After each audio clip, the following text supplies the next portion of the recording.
네, 안녕하세요. 요번 동영상에서는 우리가 지난번에 공부했던 것에 이어서 9.3 부분의 에셋 매니지먼트 부분부터 은행의 어떤 여러 가지 모습 중에 공부했던 것 중에 중요한 부분을 위주로 공부를 복습을 해보도록 하겠습니다. 어, 지난번 동영상에서 복습을 한번 이제 하면서 이제 그리고 또 9단원 우리가 공부를 했으니까 은행이라는 금융기관이 이렇게 돈을 버는구나라는 거를 조금 감을 잡으셨나요? 네.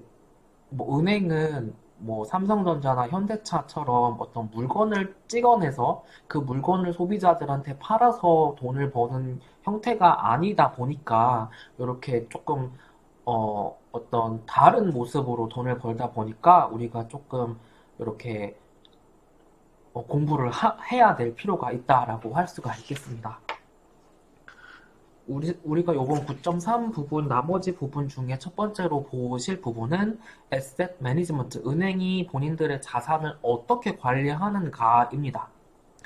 어, 세 가지 목적이 있고, 여기 네 가지 툴을 사용한다라고 간략하게 살펴보았었는데, 지금 뭐 골이라든지 툴을 보시면 조금 당연한 얘기들을 하고 있습니다. 뭐 새로운 얘기들을 하고 있는 게 아니라 당연히 은행은 본인이 가지고 있는 자산을 이용해서 가장 높은 리턴을 얻으면서 리스크는 줄이고 그러면서도 적정한 만큼의 유동성은 확보를 하려고 하는 목표를 가지고 있습니다. 그리고 그러한 목표를 달성하기 위해서 이런 네 가지 수단들을 사용을 하고 있는 것이 되겠죠. 그래서 여기 네 가지 나와 있는 수단들은 은행이 어떤 영업을 하는 기본적인 형태와 관련이 되어 있는 것이 되겠습니다. 뭐 돈을 이제 수취를 해서 돈을 디폴트 하지 않을 바로워들한테 빌려주면서 이자를 받는다던가 그리고 너무 한 군데 아니면 너무 한 어떤 산업 부문에만 돈을 빌려주지 않고 다이버시파이 분산해서 돈을 빌려주는 투자를 한다던가 뭐 이런 툴들을 사용을 한다라는 것이 되겠습니다. 그리고 다음으로 나온 부분은 liability management입니다. 우리가 앞에서 살펴본 것처럼 은행은 예금, 적금자들로부터 돈을 수취하는 것도 라이어빌리티에 들어가지만 은행 자체가 채권이나 어떤 수단을 통해서 돈을 빌리기도 한다. 바로잉 아까 봤었잖아요. 그래서 돈을 빌리기도 한다라는 것과 연결이 되는 부분입니다. 그래서 뭐 페더럴 펀드로부터 돈을 빌리기도 하고 여러 수단을 통해서 은행도 마찬가지로 돈을 빌린다라고 살펴보았습니다. 그리고 은행은 만기를 짧게 바로잉 숏하고 랜드 롱을 하는 게 은행이기 때문에 그렇게 에셋 라이어빌리티 매니지먼트가 은행에 있어서 굉장히 중요한 기능이라고 할 수가 있겠습니다. 그리고 여기 지금 요 두 가지 점을 통해 살펴보았던 것처럼 예전에는 은행의 어떤 이 부채가 조금 더 적은 부분이었다면 점점 최근으로 오면서 더 많은 부분을 차지하게 되었다라는 것까지도 구조적으로 살펴보았습니다.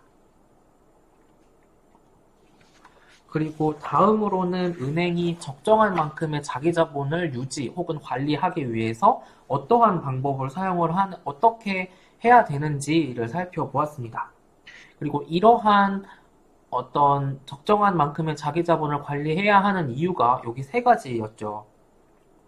앞에서 살펴보았던 것처럼 적정한 만큼의 자기 자본을 가지고 있는 것이 은행이 어떤 인솔번시에 빠지게 한다던가 하는 것을 막아준다라고 우리가 이미 공부를 했습니다. 그리고 적정한 만큼의 어떤 최소한의 자기 자본을 어느 정도를 유지를 해라 라고 금융당국, 정부 감독기관에서 요구를 하고 있기도 하기 때문입니다. 그래서 우리는 이그샘플을 통해서 여기 지금 하이 캐피털 뱅크라는 사례 그리고 로우 캐피털 뱅크라는 사례 이 두 가지 은행의 모습을 통해서 은행이 자기 자본을 이렇게 4밀리언 달러 가져갔을 때와 10밀리언 달러 가져갔을 때, 그리고 어떤 사건이 발생했을 때, 이렇게 은행에 미치는 영향이 상당히 다르게 된다라는 것을 살펴보았습니다. 그래서 결국은 은행은 지급 불능 상태에 빠지지 않을 만큼, 않기 위해서 적정한 만큼의 자기 자본을 꼭 유지를 하려고 해야 한다라는 것이 되겠습니다. 그리고 이와 같은 자기 자본 관리, 적정한 자기 자본 관리와 관련해서 그 지표를 살펴보는 방법으로 여기 ROA라는 지표와 ROE라는 지표를 살펴보았습니다. 요 ROA랑 ROE라는 것은 이 은행, 금융기관의 어떤 경영을 살펴볼 때 나오는 것만이 아니고 일반 기업의 경우에도 그 기업이 얼마만큼 안정적으로 수익을 발생시키고 있는지를 이 ROA나 ROE라는 지표를 통해서 그 기관의 어떤 비즈니스를 잘하고 있는지를 평가하는 대표적인 수단이 바로 이 ROA랑 ROE가 되겠습니다. 이 두 가지 지표의 차이점은 ROA는 여기 지금 분모에 에셋이 들어가고 ROE는 분모에 equity, 자기 자본이 들어갑니다. 그래서 위에 있는 ROA의 경우에는 얼마나 그 금융기관이 자기가 가진 자기 자산을 이용해서 잘 수익을 내고 있는지, 그리고 ROE는 그 은행이 가진 자기 자본을 이용해서 얼마나 투자를 잘 해내고 있는지, 그래서 약간 조금 성격이 다른 지표라고 할 수가 있겠습니다. 그리고 우리가 이 사례를 통해 살펴보았던 것처럼 로우 캐피털 뱅크, 그러니까 자기 자본을 조금 작게 가지고 있었을 때 이제 동일한 여기 지금 1%라고 하더라도 여기 지금 ROE로서 최종적으로 나타나는 어떤 효율성이 굉장히 경영을 잘한 것처럼 보입니다. 그래서 은행은 우리가 앞에서는 자기 자본을 적정한 만큼을 가져야 한다라고 했지만 또 여기서는 지금 살펴볼 수 있는 것처럼 자기 자본을 너무 많이 가지고 가는 것은 그러니까 최소한보다만 약간 더 가지고 가는 것이 오히려 은행의 어떤 수익성에는 더 도움이 된다라는 것이었습니다. 그러니까 지금 이게 두 개가 상충하고 있는 거죠. 그래서 여기 지금 나와 있는 것처럼 트레이드 오프를 하고 있다, 상충되고 있다라는 겁니다. 적정한 만큼의 자기 자본을 가져야 은행은 안전한데 바로 앞에 여기 지금 본 것처럼 너무 그러니까 버퍼, 쿠션을 크게 가져가면 이제 그만큼을 대출을 덜 해줄 수밖에 없다라는 거죠. 너무 안정적으로만 영업을 하다 보면. 그래서 지금 이 두 가지가 상충되고 있고, 그래서 적정한 만큼, 그게 어느 정도가 적정하다는 이제 상황에 따라서 다를 수 있겠으나, 그래서 이 두 가지 어떤 안정성을 추구를 할 것이냐, 아니면 은행의 영업의 어떤 극대화를 추구를 할 것이냐의 이 두 가지 상황에서 상충된다. 그래서 선택을 해야 되는 상황이다라고 이렇게 살펴볼 수 있었습니다. 그리고 우리가 추가적으로 이렇게 어플리케이션 그리고 여기 두 번째 또 나와 있는 어플리케이션을 통해서 뱅크 캐피탈, 자기 자본과 관련한 부수적인 측면을 살펴보았습니다. 그리고 우리가 9.4 부분으로 넘어가서 은행이 크레딧, 신용 아니면 어떤 대출해 준 거에 대한 관리를 어떻게 하는지를 살펴보았습니다. 매니징 크레딧 리스크 부분에서 조금 집중했던 것은 돈을 빌려간 사람은 모랄 하자드를 발생시킬 가능성이 높다라는 것입니다. 아무리 은행이 돈 빌리러 온 사람에 대한 정보를 열심히 수집한다 하더라도 그 사람이 정보를 깨끗하게 투명하게 다 공개하지 않는 한 은행은 그 사람이 신용이 어떤지, 월 수입이 어떤지, 직장은 안정적으로 잘 다니고 있는지, 빚은 없는지 등등을 정확하게 파악을 하기가 힘듭니다. 그리고 돈을 빌려간 이후에 이 바로어는 돈을 빌려간 사람은 어차피 돈을 빌려갔단 말이야. 그러면 이제 그 돈을 가지고 수익을 많이 내는 거를 하고 싶은 거지. 이제 그럴 요인이 있는 거죠. 그렇기 때문에 은행은 그러한 어떤 바로어의 어떤 위험한 짓을 조금 못하게 이제 그렇게 나서야 될 필요성이 있겠습니다. 이제 그래서 은행은 이렇게 첫 번째 크레딧 리스크를 매니징하는 수단으로 스크리닝과 모니터링이라는 수단을 사용을 합니다. 뭐냐면 쉽게 말을 하면 대출을 해줄 때 아무한테나 대출을 해주지 않는다라는 것이 스크리닝이었죠. 그래서 아까 요 스크리닝을 잘 못하게 되면 오히려 돈을 나중에 떼먹거나 안 갚을 수 있는 사람한테 돈을 빌려주는 거기 때문에, 거가 되기 때문에 이렇게 스크리닝 하는 방법을 사용을 하게 되고, 또 여기 Specialization in Lending이라는 거에서는 요거는 헷갈리면 안 된다고 했죠. 그래서 은행이 전문적으로 어떤 특수한 직종 아니면 어떤 산업 아니면 어떤 기업에 전문적으로 돈을 빌려준다. 이제 그렇게 하면 이제 거기만 내가 잘 모니터링하면 되니까, 그리고 인포메이션을 얻기도 더 쉬우니까, 그래서 그런 방법을 사용을 한다라는 것입니다. 이제 그리고 이렇게 모니터링을 지속적으로 돈 빌려간 사람의 어떤 여러 가지 행동을 모니터링을 계속합니다.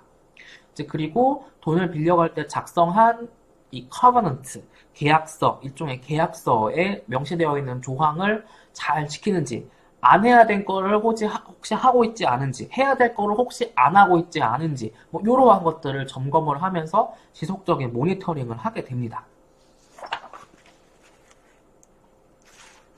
그리고 여기 두 번째로 long-term customer relationship이라고 하는 것은 상식적으로 이해를 할 수 있는 부분이었죠. 이것은 돈을 빌려가는 사람 입장에서도, 자, 보세요.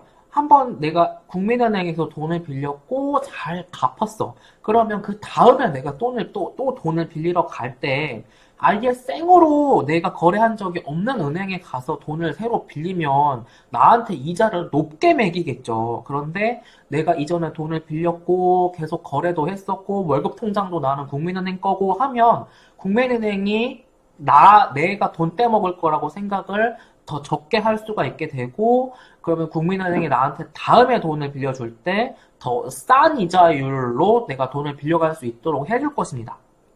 그래서 돈을 빌려가려는 사람 입장에서도 어떤 오랜 거래를 해온 은행하고 어떤 가서 돈을 대출을 하는 것이 더 좀 안정적으로 더 좀 싸게 돈을 빌릴 수가 있게 되겠죠. 그래서는 아무래도 나랑 거래가 일면식도 없던 새로운 고객이 와가지고 돈 빌려달라라고 하는 것보다, 아, 월급 통장도 국민은행 거 쓰고 계시군요. 뭐 저번에 봤더니 우리 그 국민은행으로부터 돈 빌려가서 잘 갚으셨군요. 이런 기록이 있는 고객의 어떤 나중에 대출 신청이 들어왔을 때 심사하는 비용이 훨씬 더 싸죠. 그쵸? 그렇기 때문에 은행도 이런 어떤 지속적인 어떤 거래가 있었던 고객한테 더 싸게 돈을 쉽게 대출 승인을 해줄 수밖에 없게 되는 것입니다.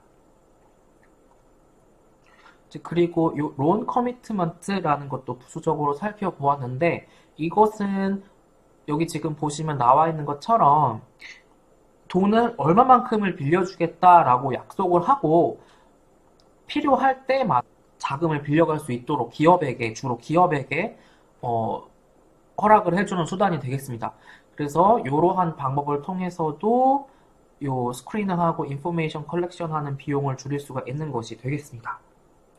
그리고 요것도 또 이해를 잘 쉽게 할 수 있는 부분이었죠. 컬래터럴하고 컴펜세이트 밸런스를 사용하는 방법이었는데, 조금 이거를 나쁘게 표현을 하면 희생양을 잡아놓는다, 은행 입장에서 희생양을 잡아놓는다라고 할 수가 있겠습니다. 그렇게 되면 이렇게 돈 빌려간 사람 입장에서 어드버스 어떤 잘못된 행동, 뭐 돈을 떼먹는다던가 뭐 이자를 제때 안 갚는다던가 그러한 행동을 할 요인이 상당히 줄어들게 됩니다. 그리고 이러한 은행이 컴펜세이트 밸런스, 국민은행이 고객의 대출을 받으러 왔어. 그러면 혹시 그러면 대출을 하시는 김에 국민은행 적금도 하나 드시죠? 국민은행으로 월급 통장도 국민은행으로 옮기시죠?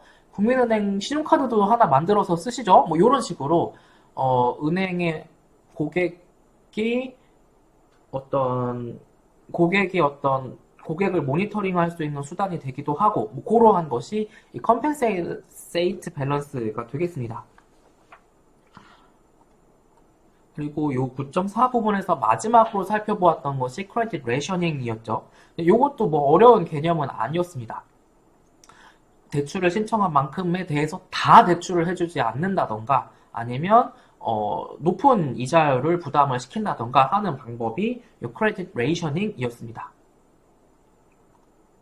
그리고 9.5 부분으로 와서 우리가 인터레스트 레이트 리스크를 어떻게 관리하는지를 살펴보았습니다.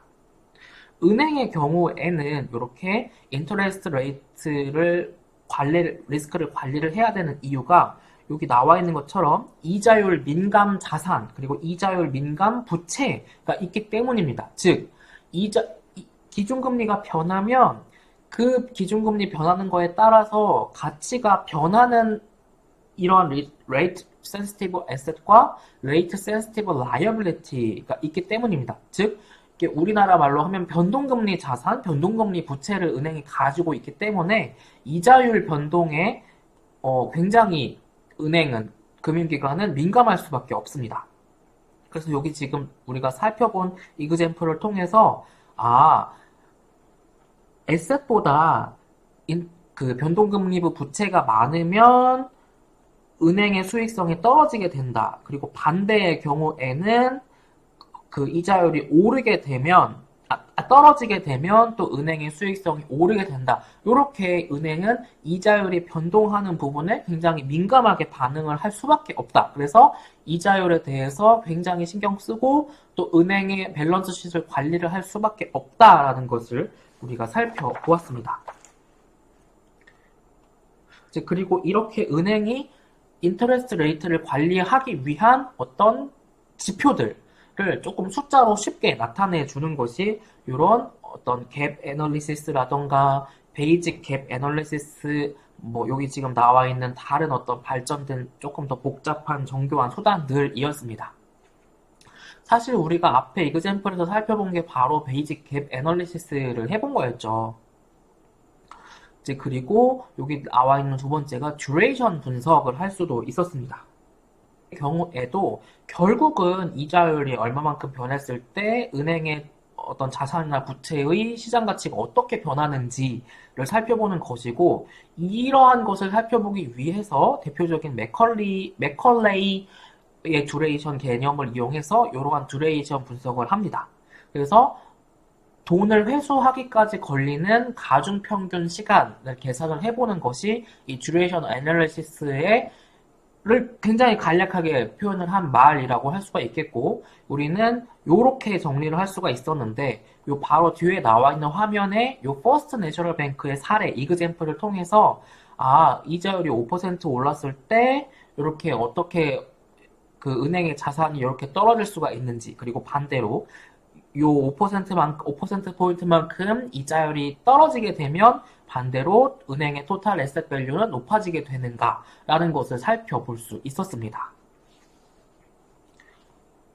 그리고 마지막으로 9.6 부분에서 살펴본 것이 오프 밸런스 쉿 활동들이었습니다. 이러한 오프 밸런스 쉿 활동들은 우리가 9.1에서 말씀드린 재무제표에 이렇게 딱딱 맞게 들어가지 않고 이외에 은행이 하는 활동들을 요 밸런스 쉿의 오프 밸런스 쉿 액티비티라고 합니다. 그래서 어떤 은행의 트레이딩 활동이라든지 여러 가지 우리가 9.6 부분에서 어떠한 활동들이 은행의 오프 밸런스 쉿의 활동들인지를 살펴보았었죠. 그래서 첫 번째는 이렇게 론 세일을 하는 경우 이러한 것이 오프 밸런스 쉿 액티비티에 해당을 하더라. 그리고 은행이 각종 수수료 수입을 얻기 위해서 뭐 외환 거래를 한다든지 MBS를 중간에서 이렇게 어떤 은행이 할 수 있는 일을 해준다든지 그리고 SPV, 뭐 혹은 여기 지금 나와 있는 것처럼 SIV라는 것을 만들어서 또 다른 어떤 금융 서비스를 제공한다든지 이렇게 하는 수수료를 얻는 활동들도 이 오프 밸런스 쉿 활동에 해당한다라고 할 수 있었습니다. 이제 그리고 마지막으로 여기 지금 은행 자체로 어떤 파생 금융 상품이라든지 아니면 여러 가지 금융 상품을 사거나 팔거나 하는 활동들, 그리고 이러한 활동들도 마지막으로 이 오프 밸런스 쉿에 해당한다라고 할 수가 있겠습니다.